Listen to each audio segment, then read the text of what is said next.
오늘은 요한계시록 세 번째 시간입니다. 요한계시록 세 번째 시간으로 요한계시록 2장 12절부터 17절 말씀을 가지고요.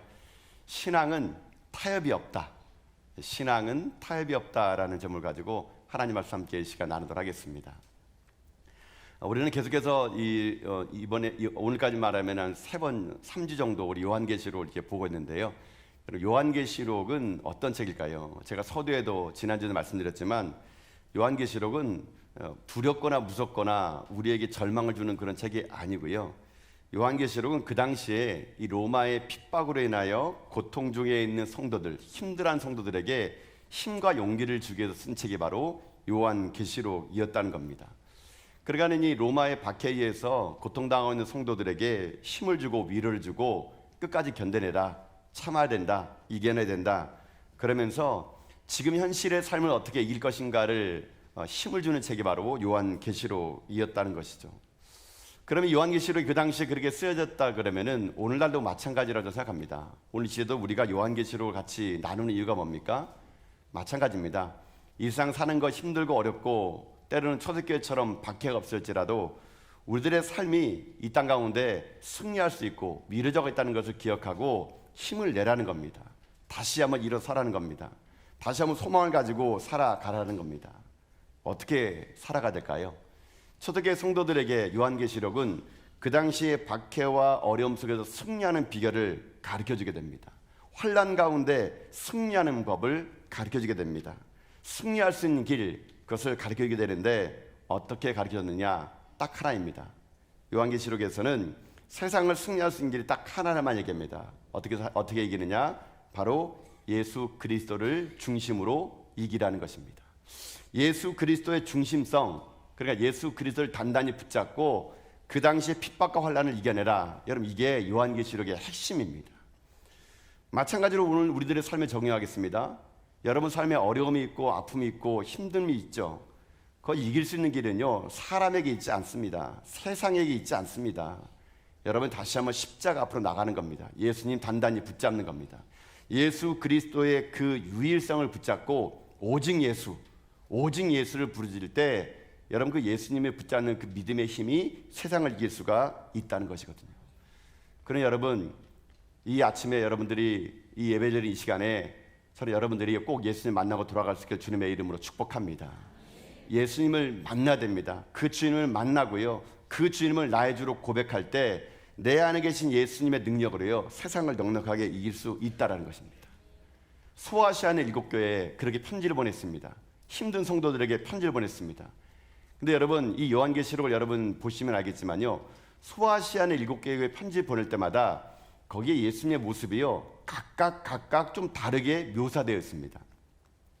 에베소 교회에 편지를 보내는 그 예수님은요 어떻게 묘사되느냐? 오른손에 7배를 붙잡고 7 금촛대 사이를 거느시는 이가 말씀하시되, 그러면서 예수님을 7별 7 금촛대를 다니는 분이라고 묘사를 합니다. 그러면서 예수님께서 그 에베소 교회에다가 회개하라, 처음 믿음을 회복하라 이렇게 말씀하셨고요. 지난주에 살펴봤던 서머나 교회는 예수님이 좀 다른 모습으로 말씀하십니다. 어떻게 얘기하냐면은 처음이요 마지막이고 죽었다가 살아나시니. 여러분 이분이 누굽니까? 예수님이시죠. 이분이 서머나 교회를 얘기합니다. 장차 받을 고난을 두려워하지 말라 이렇게 얘기합니다. 자, 그럼 오늘 우리가 세 번째로 살펴볼 이 소아시아의 교회는요 버가모 교회입니다. 이 버가모 교회에서 예수님이 어떤 모습으로 이 버가모 교회에게 말씀하시냐면요 좀 독특합니다. 좌우에 날선 검을 가지신 이가, 그러니까 예수님을 묘사할 때 좌우에 양날의 검을 가지신 예수님이 지금 이 버가모 교회에 말씀하신다고 얘기하는데요. 자, 그 말씀을 여러분 12절에 있는 말씀 통해서 다시 한번 읽어보도록 하겠습니다. 자, 12절 말씀이거든요. 자, 읽어보겠습니다. 시작. 버가모 교회의 사자에게 편지하라. 좌우에 날선 검을 가지신 이가 이르시되 아멘. 자, 여러분 예수님이 에베소 교회에서 또 이 서머나 교회에서 또 버가모 교회에서 왜 이렇게 각각 다른 모습으로 이야기할까? 그것은 이 도시의 특징 때문에 그럽니다. 특징 때문에. 자, 왜 예수님은 이 버가모 교회에서 좌우에 날선 검을 가지신 모습으로 나타났을까? 자, 이 도시의 특징을 알면은요 이 말이 이해가 되는데 한번 들어보십시오. 그 당시에 이 버가모라는 도시는요, 앞서 말했던 에베소나 서머나 교회의 다음으로 그 당시 소아시아에서 세 번째로 큰 도시였습니다.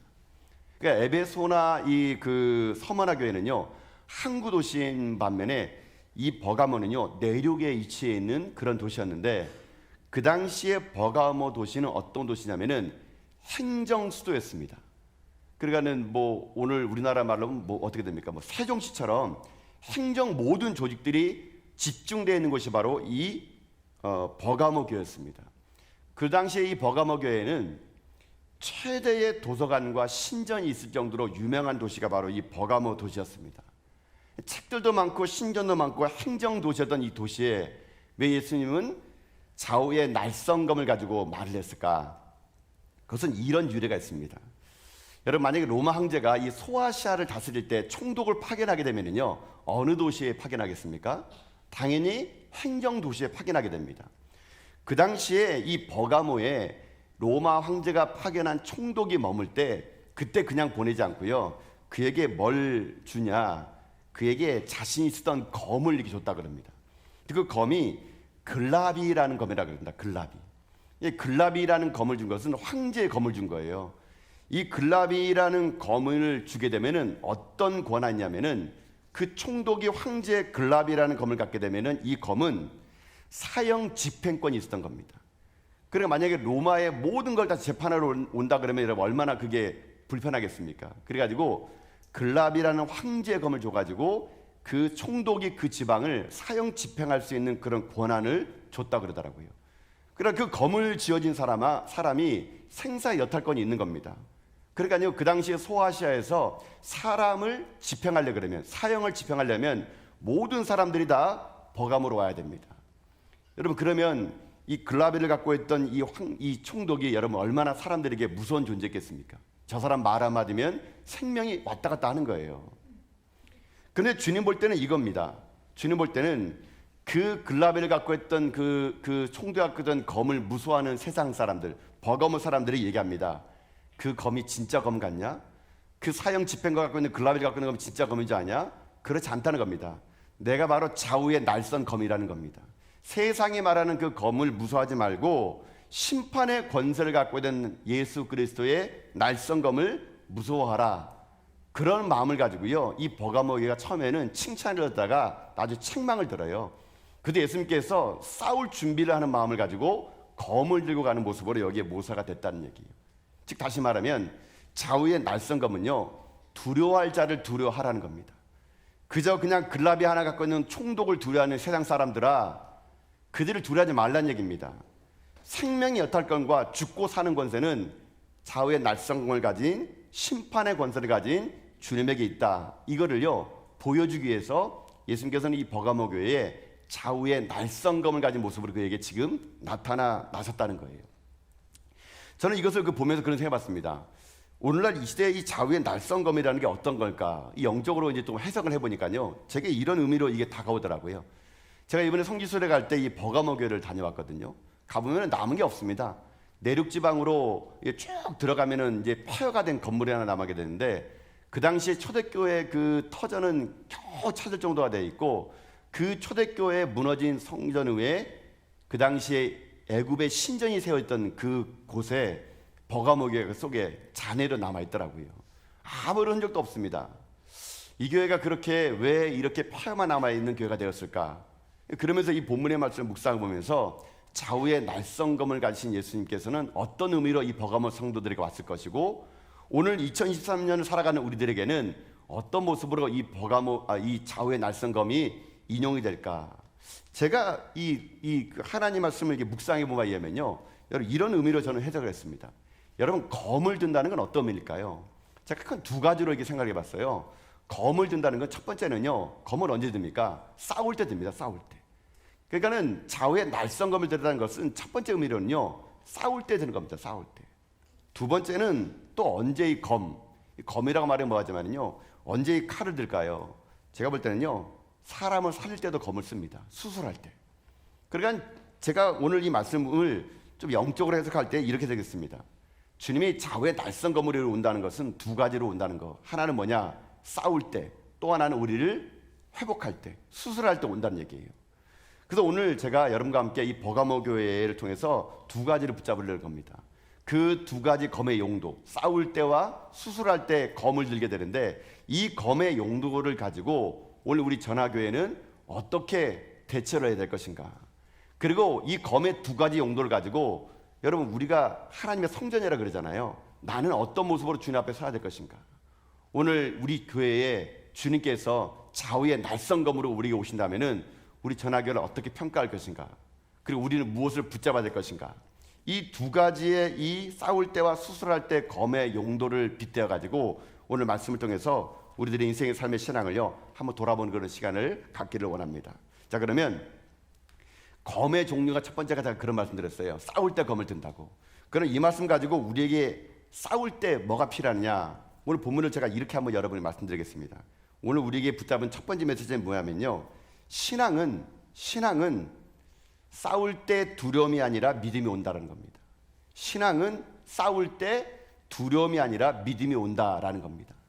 자, 이게 첫 번째 메시지인데요. 여러분, 이런 거 있습니다. 우리가 어떤 영적 전쟁을 벌일 때 많은 사람들은요 두려워한다 생각합니다. 근데 여러분, 아닙니다. 진짜 싸울 수 있는 사람 누구냐면요, 싸울 때 두려움이 아니라요 오히려 믿음이 옵니다. 믿음이. 여러분, 본문 말씀 보실까요? 한번요. 여러분, 13절 말씀 돌아가셔가지고 이 의미를 한번 제가 설명 한번 드려보겠습니다. 13절이 이겁니다. 함께 읽겠습니다. 시작. 내가 어디에 사는지를 내가 아노니 거기에는 사단의 권자가 있는데라. 내가 내 이름을 굳게 잡아서 내 충성된 증인 안디바가 너희 가운데 곧 사단이 사는 곳에서 죽임을 당할 때에도 나를 믿는 믿음을 저버리지 아니하였도다. 아멘. 자, 지금 예수님께서 지금 이 버가모 교회에 칭찬하고 있는 게 있어요. 그게 뭐냐면, 버가모 교회는 주님의 이름을 굳게 잡은 사람들이 있다는 겁니다. 주님의 이름을 굳게 잡은 사람들, 그 사람들이 어떻게 되느냐, 이 박해에도 불구하고 끝까지 길을 갔던 사람이 있다는 것인데, 그 사람이 누구냐 보니까요, 바로 충성된 증인 안디바라는 사람입니다. 이 안디바가 여기 본 말씀 그대로 해석하게 되면요, 주님의 이름을 굳건하게 붙잡았대요. 그러니까는 세상의 이름 붙잡은 것이 아니라 주님의 이름을 굳건히 붙잡았대요. 그 황제의 도시에 또 글라비를 갖고 있는 황제의 총독 앞에 그는 예수님의 이름을 굳건하게 붙잡아서 이 버가모 교회의 순교자가 됐던 모양입니다. 근데 그의 이름이 충성된 증인 안디바라고 되는데요, 성경에는 이 안디바가 여기밖에 나오지 않습니다. 안디바가 어떤 인물인지는요 성경에 기록되지 않는데, 이 다른 문헌을 보니까, 제가 다른 책을 읽어보니까 안디바에 관한 이야기가 나오는데요, 초대교회의 이 터툴리라는 사람이 이 안디바에 대해서 설명을 해놨더라고요. 그 책에 보니까 안디바는 어떤 사람이냐, 이 사람은요 돌을 깎는 석공이었다면 석공이었는데, 그 당시에 황제 숭배를 안 하는 이유로 이 안디바가 붙잡히게 되는데, 어떻게 죽었는가 보니까요, 이 안디바가 녹가마에 집어던져서 죽었다 그럽니다. 실제로 저희는 이번에 성지순례 때 거기를 안 가봤는데, 이 버가모 도시 유적지가 산 꼭대기 가면 있더라고요. 거기 가면은 이 안디바가 죽었던 그 모습을 그려놓은 그 성화가 하나 있더라고요. 근데 어떻게 죽었나 제가 이렇게 보니까요, 노수로 된 가마가 있는데 여기에다가 물을 넣어요, 물을. 여러분, 그래서 물을 팔팔 끓인다 그럽니다. 쉽게 말하면 좀 약간 이게 좀 잔인한 말인지 모르지만요, 삶아 죽인 거예요. 삶아 죽인 게. 녹가마에다가 물을 넣어가지고 물을요 200도씨 이상 팔팔 끓여가지고 거기에 집어 던져가지고 죽였다 그럽니다. 근데 죽기 전에 한마디만 하래요. 황제가 주님이라고 고백하라는 얘기예요. 예수님이 주님이 아니고 황제가 주님이다. 시저가 퀴리오스다. 이 말 한마디 하면 살려주겠다는 겁니다. 근데 이 안디바가 그 말하지 않고요, 그 펄펄 끓는 녹가마에다가, 물이 펄펄 끓는 가마에다가 들어가는데 어떻게 들어가냐, 자기가 지발로 들어갔대요. 근데 들어가는 게 아니라 찬송하며 들어갔다면, 찬송하며 끓는 가마에 들어가지고요 결국 죽었어요. 여러분요, 여러분 생각해 보십시오. 그러면 사람들이 그 모습 보고 어떻게 하겠습니까? 두려웠겠죠. 야, 예수 믿으면 끓는 가마에, 그 가마에 물에 끓여 삶아 죽는데, 여러분 얼마나 두려웠겠습니까? 얼마나 무서웠겠습니까? 근데요, 이 버가모 교회는 두려움이 아니라 어떤 거냐, 오히려 더 믿음을 굳게 하는 일이 되었다는 얘기입니다. 여러분, 여러분 이 안디바가 그 끓는 가마가 두려웠을까요? 아닙니다, 여러분요. 처음엔 두려울지 모릅니다. 근데 예수 그리스도를 믿는 신앙을 가지고요, 그 선한 싸움을 싸우다 보니까는 오히려 그 두려운 것이 아니라 담대함으로 바뀌었다는 얘기예요, 여러분요. 여러분 보십시오. 신앙생활에 그런 거예요, 여러분요. 여러분 예수 믿는다는 것은요, 여러분 타협하면 두려움이 찾아옵니다, 여러분요. 세상과 타협하면은요, 세상이 두려워요. 그래서 세상의 노예가 되는 겁니다, 여러분요. 여러분 베드로 보세요. 베드로가 한 번 거짓말을 했습니다. 세상이 무서워가지고. 너도 예수 믿는 도당 아니냐? 3번 부인하잖아요. 부인하는데 나중에는 계집종이 너도 내가 예수랑 같이 있는 사람인데 봤어, 그러니까 저주하며 여러분 어떻게 하면 베드로가 도망가지 않습니까? 여러분 이거예요. 오늘 시대의 마귀는요, 우리를 어떻게 공격하느냐? 두려움으로 겁니다. 두려움으로. 박해와 고난을 통해 가지고 무섭게 해가지고요, 신앙을 변절하게 만들어요. 베드로 자기 살겠다고 예수님 부인합니다. 두려워서 도망가요, 여러분요.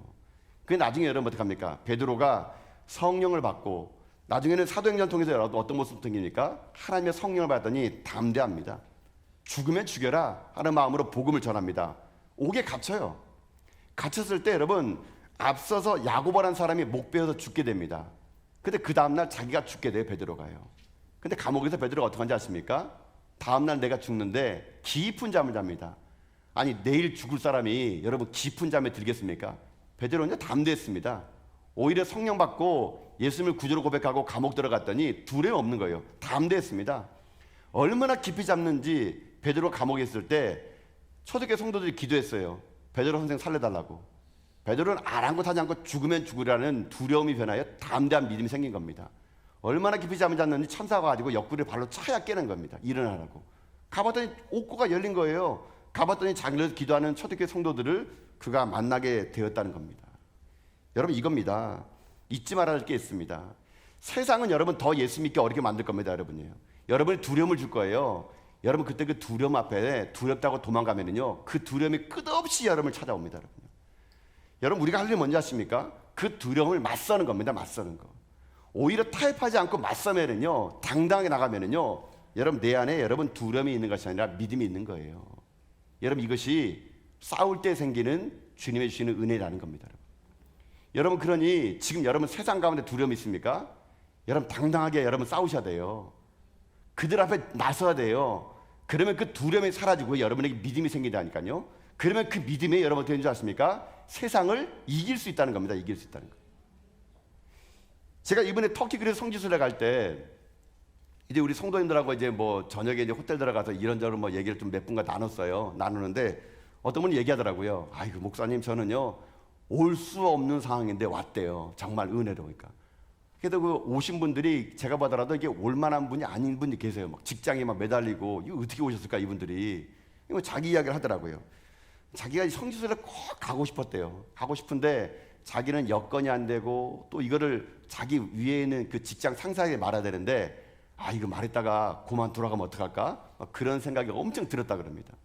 그리고 또 한 어떤 분은 얘기하기를 내가 이 말 하게 되면은 말하려고 갔을 때 보니까 옆에 있던 어떤 여직원이 있는데 여직원이 또 딴지를 걸까라는 생각이 드는 겁니다. 그래서 이 사람 없을 때 얘기하겠다 싶은데 웬걸 이 사람이 안 없는 계속 있는 거예요. 근데 그런 생각 속에 있다가 이분들이 어떻게 했냐면 기도했다 그럽니다. 꼭 성지순례 가고 싶은데 어떻게 하면 좋을까?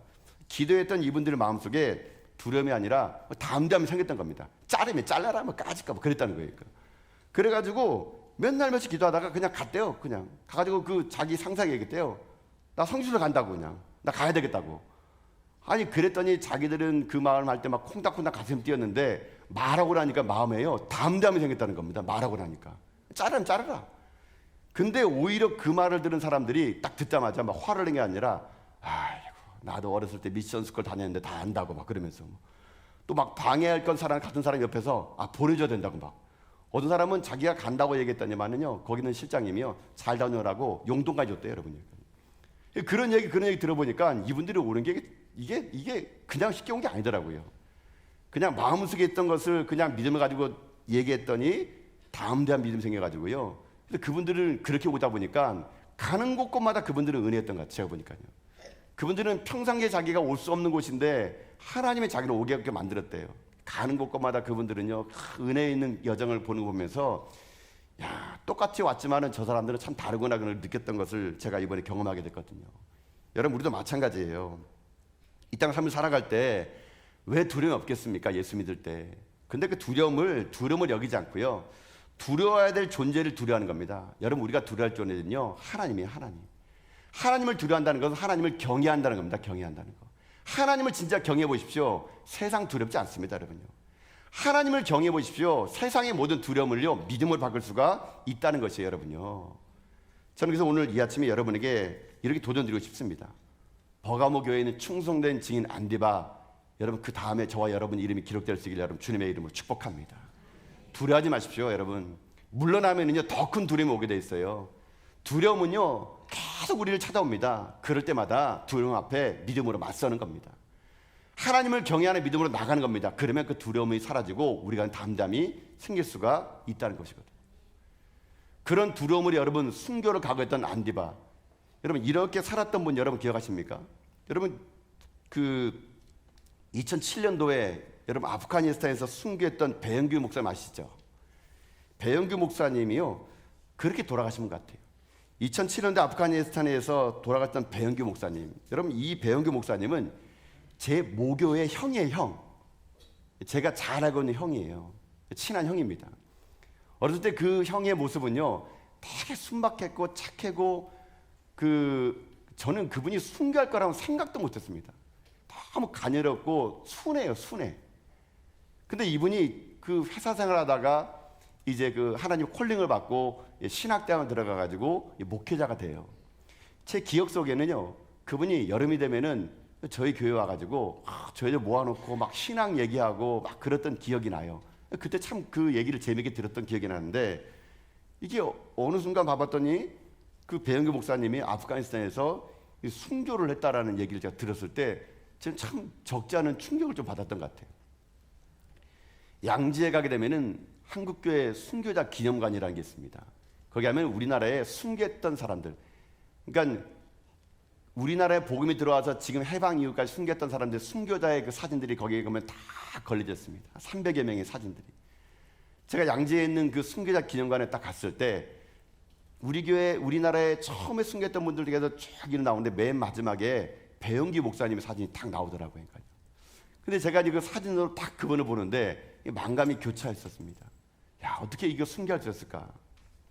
나중에 이분의 배영기 목사님의 순교의 이야기를 쓴 별 순례의 길을 걷다라는 책을 보게 되면요, 사실 배영기 목사님도 두려웠다 그럽니다. 두려웠다. 여러분, 죽음 앞에 두렵지 않은 인간이 어떻겠습니까? 지금 자기가 같이 왔던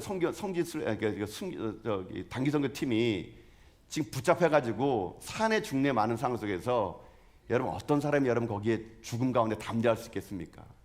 그 배영기 목사님 두려웠대요. 무서웠대요, 여러분. 잡혔을 때. 어디를 끌려가지 모르게 밤마다 야간에만 돌아다니고 토굴에 갇혀 있고 조그마한 그 토굴 안에서요, 여러분 거기서 다 생활했대요. 용변도 보고 밥도 먹고 남녀가 다 있어가지고 여러분요. 그런 상황 속에서 여러분 언제 풀려날지 모르는 상황 속에서 이 배 목사님이 기도했다 그럽니다. 근데 하나님이요 순교할 마음을 줬대요. 담대한 마음을. 그 주변에 있는 사람들이 증인입니다. 그래가지고 그분이 이렇게 얘기했답니다. 그 책이 보니까요, 만약에 여기에서 우리가 누군가가 죽어야 된다면은 이로가 내가 될 것이다. 내가 주가 될 것이다. 이렇게 말했다 그럽니다. 말 그대로 배영규 목사님은 그때 거기서 순교를 하게 됩니다.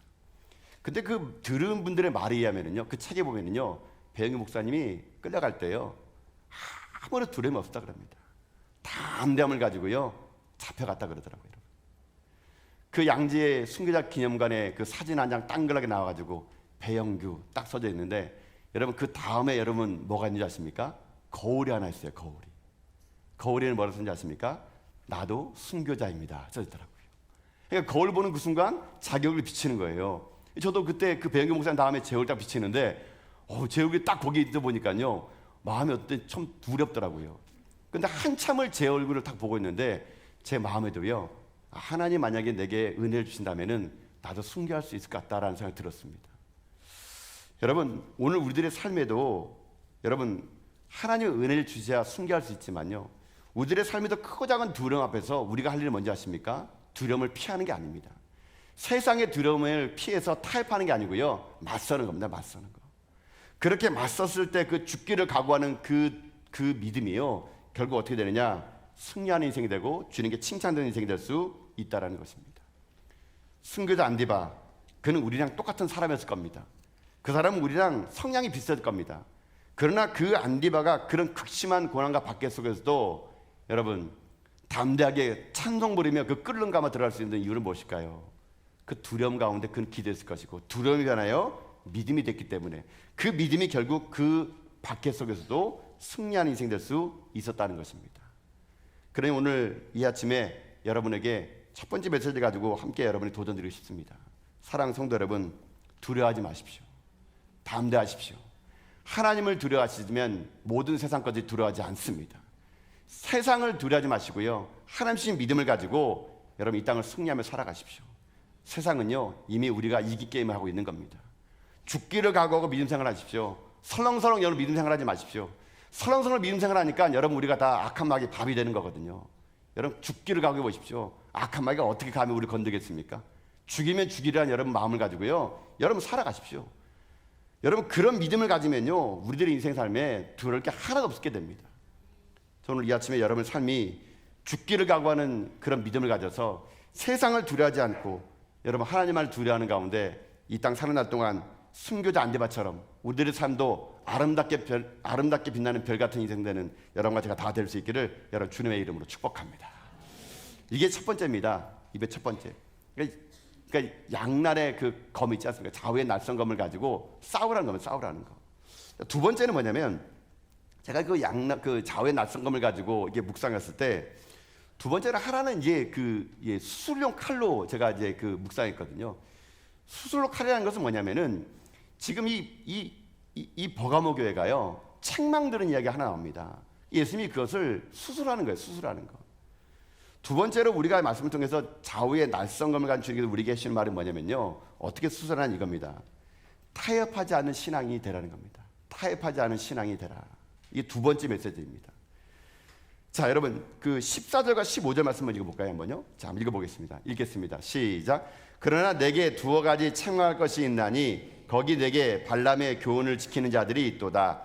발람이 발락을 가르쳐 이스라엘 자손 앞에 걸림돌을 놓아 우상의 제물을 먹게 하였고 또 행음하게 하였느니라. 이와 같이 내게도 니골라 당의 교훈을 지키는 자들이 있도다. 아멘. 자 여러분 사단은요 오늘 이 시대에 교회를 공격하고 성도를 공격할 때 두 가지 방법으로 공격합니다. 첫 번째는 무엇이냐? 박해와 고난입니다. 박해와 고난으로 공격하는데 여러분 이것은 이미 안 된다는 걸 사단은 알고 있어요. 박해와 고난을 주면 교회는 더 싱싱해지고 박해와 고난을 주면 더 무서워지는 것이 아니라 오히려 교회는 더 예수 믿는 사람들 진짜 베기들만 남는다는 얘기예요. 여러분요. 그러니까 오늘날 이 시대의 악한 마귀는요 박해와 고난을 무기 삼지 않습니다. 어떤 무기를 삼느냐? 사단이 쓰는 두 번째 무기는 뭔지 아십니까? 유혹입니다. 유혹을 통해서 우리를요 무력하게 만드는 거예요. 이게 두 번째 사단의 전략이라는 겁니다. 사단은 초대교회를 무너뜨릴 때 박해했습니다. 여러분 초대교회 성도들이 박해하면 박해할수록 교회는 싱싱해졌고요 더 믿음의 사람들은 믿음이 더욱더 굳건해진 거예요. 여러분 근데 기독교가 여러분 언제 타락한 줄 아십니까? 로마가 333년에 밀라노 칙령을 통해 가지고요 기독교를 국교로 만들었습니다. 국교로. 그때도 박해가 끝났어요. 그러더니 그때부터 교회가 타락하기 시작합니다. 타락하기 시작해. 이게 여러분 악한 마귀의 전략입니다. 악한 마귀는 오늘도 우리들을요 여러분 무섭게 공격하지 않습니다. 여러분을 순교하러 가지 않습니다. 여러분 어떻게 넘어지냐 아십니까? 광명한 천사 나타나 가지고요 여러분 살살 유혹해 가지고 여러분을 무너뜨리는 거예요. 여러분요. 그 예를 지금 성경에 들어오고 있습니다. 발람의 교훈과 니골라 당의 교훈이라고. 자, 이 얘기를 한번 들어보세요. 지금 예수님께서 좌우의 날성검으로 버가모 교회 성도를 책망하면서 야 니네 교회에 책망할 게 하나 있는데 니네 교회가 어떻게 된 게 발람의 교훈 그대로 니골라 당의 교훈을 지금 받고 있는 사람이 있다. 조심해야 된다. 내가 좌우의 날성검으로 너희들 치러 가겠다 지금 말씀하시는 거예요. 발람의 교훈이 뭐냐면요 이런 이야기입니다. 구약 민수기 22장 보면은요 이 발람은 이방인 선지자였어요. 이스라엘이 그 당시에 가나안 땅을 진군에 들어가면서 파죽지세로 모든 가나안 땅에 있는 동쪽에 있는 서쪽에 있는 왕들을 다 죽인 겁니다. 이긴 겁니다. 그랬더니 모압 왕 이 좀 이름이 비슷한데 모압 왕 발락이라는 사람이 겁이 난 겁니다. 그래 그 당시에 용하다는 선지자인 발람을 불러요. 이 모압 왕 발락이 발람을 불러가지고 당신이 지금 하나님과 가까이 있으니까 지금 이스라엘 백성들을 저주하라 그럽니다. 근데 그냥 저주하지 않고 이 발람이라는 선지자가 한 가지 이분이 약점이 있어요. 그게 뭐냐? 이 사람이 돈에 약해. 돈에 약하니까 이걸 한 발락 왕이 어마어마한 돈을 가지고 발람 왕에게 돈을 주고 이스라엘을 저주하라 그럽니다. 근데 이 발람 왕이 저주하려면 하나님이 꼭 그의 입술을 축복으로 바꿔줘 버린 겁니다. 그러니까 발락 왕이 화가 난 겁니다. 아니 돈까지 줬는데 왜 저주하지 못하냐고. 이 발람 왕도 이 발람 선지자가 아니 자기는 돈까지 좀 받았는데 이 돈은 좋고 자기가 자꾸 저주하려는데 하나님 자기 입술을 축복으로 바꿔버리고 방법이 없는 겁니다. 그랬을 때 이 발람 선지자가요 꾀를 하나 냅니다. 어떤 꾀를 내느냐? 이스라엘 사람들을 칠 수 있는 꾀를 내줘요. 발락 왕에게 이렇게 얘기합니다. 모압에 있는 여자들을 데려오라 그럽니다. 창기들을 데려오라 그럽니다. 그리고 이스라엘의 청년들을 깨워가지고 잔치를 베풀라 그럽니다. 잔치를 베풀어 가지고 이스라엘의 피 끓는 젊은이 데려다가 초청해가지고 우상에게 바친 제물을 함께 먹고 잠자를 같이 하라는 겁니다. 그러면은 결국 그들은 그렇게 될 것이고 하나님이 가장 싫어하는 일을 그들이 했기 때문에 하나님이 스스로가 그들의 백성을 칠 것이다. 그러니까 내 말을 듣고 잔치를 배설하라고 꼬드겨요. 이 말을 들은 모압 왕 발락이 이 모압의 가장 이쁜 여자를 데려다가 잔치를 배설할 때 이스라엘 청년들을 부릅니다. 와가지고 그들이 음란한 행위를 하고 잔치를 베리고 여러분 거기서 그 창기들과 함께 같이 잠을 자요. 하나님이 가장 싫어했던 우상 숭배와 행음을 한 그들을요 하나님 어떻게 하느냐? 진노하셔가지고 광야에서 24,000명을 다 죽여버립니다. 여러분요. 자, 근데 이 발람의 꾀의 수법을요 지금 어떻게 하느냐? 지금 이 버가모 교회에서 니골라 당이 이렇게 하고 있다는 얘기예요. 니골라 당은요 어떤 당이냐면은 이런 당입니다. 율법이 필요 없다라는 겁니다. 우리가 은혜를 받았으니까 은혜 받으면 육체는 아무런 의미가 없다는 얘기예요. 내가 영원히 구원받았으니까 육체는 지금 현재 내 마음대로 죄를 지어도 어차피 육체는 죽고 영혼만 구원받는 거기 때문에 영혼은 우리가 깨끗해졌으니까 육체를 마음대로 된다는 얘기입니다. 그 니골라 당은요 육체를 마음대로 합니다. 어차피 구원받았으니까. 여러분 근데 이런 니골라 당의 이단이 여러분 오늘날 어떤 이단인 줄 아세요? 구원파입니다. 구원파가 이 말을 해요. 내가 구원받았으니까 이젠 멋대로 살아도 된다는 얘기예요. 내가 구원받았으니까 이제는 멋대로 살아도 한 번 구원받는 백성은 결코 주님이 구원을 무르지 않으니까 네 마음대로 살라는 얘기입니다. 육체를 마음대로 쓰라는 얘기예요. 딱 구원파와 똑같은 것이 니골라 당입니다. 니골라 당. 지금 주님께서 그거를 책망하는 겁니다. 발람의 교훈과 니골라 당의 교훈을 니들이 지금 그거를 하고 있다는 얘기입니다. 내가 날성검을 가져가지고 니들을 지금 수술하겠다. 지금 주님이 그렇게 말씀하고 있다는 얘기예요. 자, 그럼 여기까지 설명이라면 왜 그들이 그러면은 왜 니골라 당의 행위와 발람의 행위를 이 버가모 교회 성도들이 했을까요? 충성된 증인 이 안디바가 순교한 교회에서 어떻게 성도들이 이렇게 했을까요? 간단합니다. 순교한 그들의 삶을 본받을 때는 가슴이 뜨거웠어요. 그러나 그들이 시간이 지나면 지날수록 어떻게 되느냐? 서서히 세상과 타협한 겁니다. 타협한 거예요, 여러분. 이렇게 살아가는 겁니다. 아니 세상 먹고 살아야지. 나도 살아야지. 어떻게 내가 안디바처럼 순교할 수 있겠어. 나도 세상 벌어먹고 살려 그러면 어쩔 수 없어. 이렇게 살아가야 되지. 아마 주님도 내 형편 됐으면 다 이해할걸? 신앙이 그들의 삶이요 어떻게 되느냐? 타협하다 보니까는 니골라 당의 행위가 멋져 보이는 겁니다. 어차피 영혼 구원받았으니까 육체 마음대로 쓰면 되는 거 아니냐? 이런 식으로 말했던 그들의 삶이었다는 것이에요.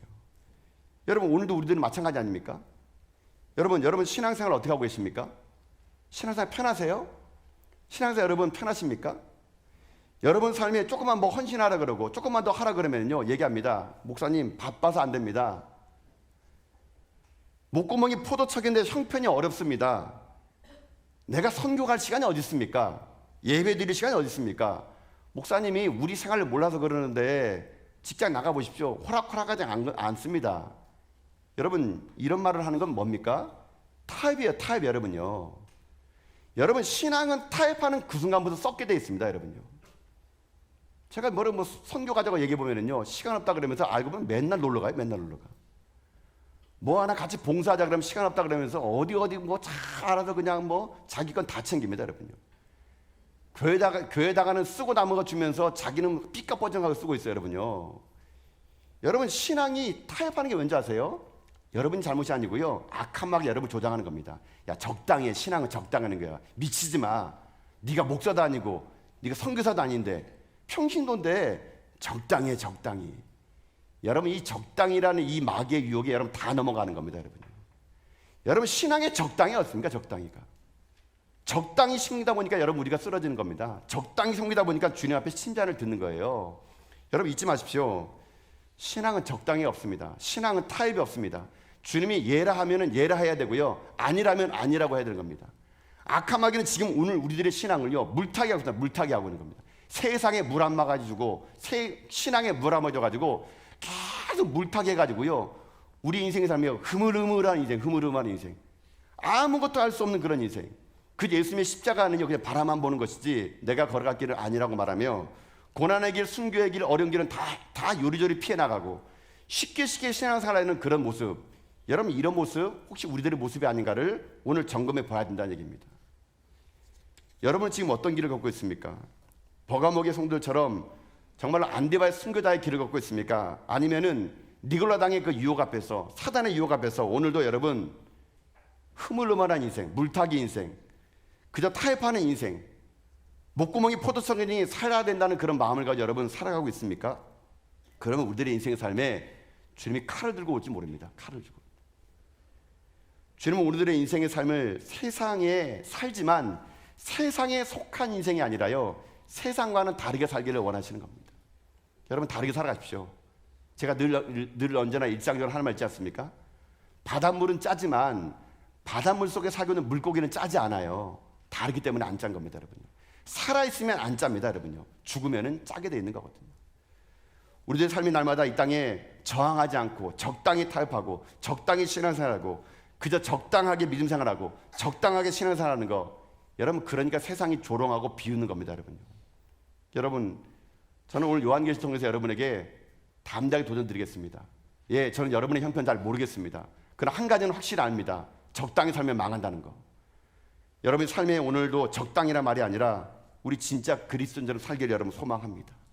내 삶에 적당이라는 단어를 쓰지 마시고요, 타협하지 마시고요, 여러분 우리가 이 세상 살아날 동안 절충안을 가지고 신앙생활하는 것이 아니라, 타협하는 것이 신앙생활하는 것이 아니라, 쉽게 생각하는 것이 아니라 나를 부인하고 십자가를 붙들고 살아가는 인생, 여러분 그런 원칙이 살아있는 인생, 여러분 그런 인생을 걸어가는 여러분 다들 주님의 이름으로 축복드립니다. 신앙생활은요, 여러분 죄송하지만 쉽게 하지 마십시오.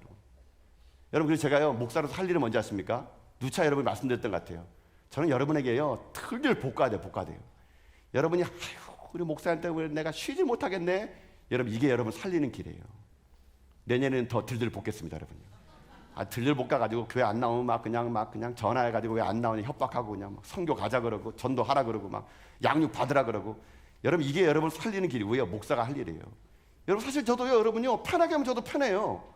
저도 아무것도 안 하면 얼마나 목사가 편한지 모릅니다. 여러분 근데 제가 목사가 된 게, 여러분 담임 목사가 된 게 제 편하다고 여러분 여기 있는 거겠습니까? 사람을 살리고 교회를 살리고 신앙의 바른 길을 걷자고 제가 여러분 여기 있는 거 아니겠습니까? 그러면요 여러분 신앙생활 쉽게 하지 마십시오. 어렵게 하십시오. 불편하게 하십시오. 그게 내가 살 길입니다. 오늘 주님께서 우리에게 주신 이 말씀을 여러분 기억하시는 가운데, 우리 모두 다가 주님께서 허락하신 생이 끝나는 그날까지 우리 적당히 살아본 계시다면요, 오늘 주님의 음성을 들으십시오. 회개하래요. 회개하지 않으면 주님께서 어떻게 하는 줄 아십니까? 오늘 본문에 보면은 칼을 들고 와서 싸우겠대요. 근데 이기는 자에게 주님 뭐라 말씀하셨습니까? 감춰진 만나를 주고요, 신도를 준대요. 신도. 여러분 신도는 뭔지 아세요? 천국 들어갈 수 있는 티켓이죠, 티켓. 신도에다가 천국 들어간 사람만 이름이 알 수 있는 길을 준대요, 여러분요. 여러분 다 신도를 받아야 되지 않겠습니까? 다 천국 가야죠, 여러분요. 주님 앞에서 여러분 칼 들고 오신 주님 만나야 되겠습니까? 우리 회개합시다. 적당히 살았다면. 그래서 우리 회개하는 마음으로 돌이켜서 우리들의 인생의 삶에 무엇이 선하고 무엇이 악한지, 무엇이 그리고 무엇이 틀린지를 말씀으로 판단하는 가운데 좌우의 낯선검을 가지고요, 이 땅의 악한 마귀를 다 이겨나가고 우리들의 인생의 삶 주님 오시는 그날까지 적당히 살아가는 것이 아니라 타협하는 인생이 아니라 옳은 길 고른 길을 걸어 믿음의 길을 걸어가서 우리 모두 다 승리하는 자 여러분 다 될 수 있길 여러분 주님의 이름으로 축복합니다.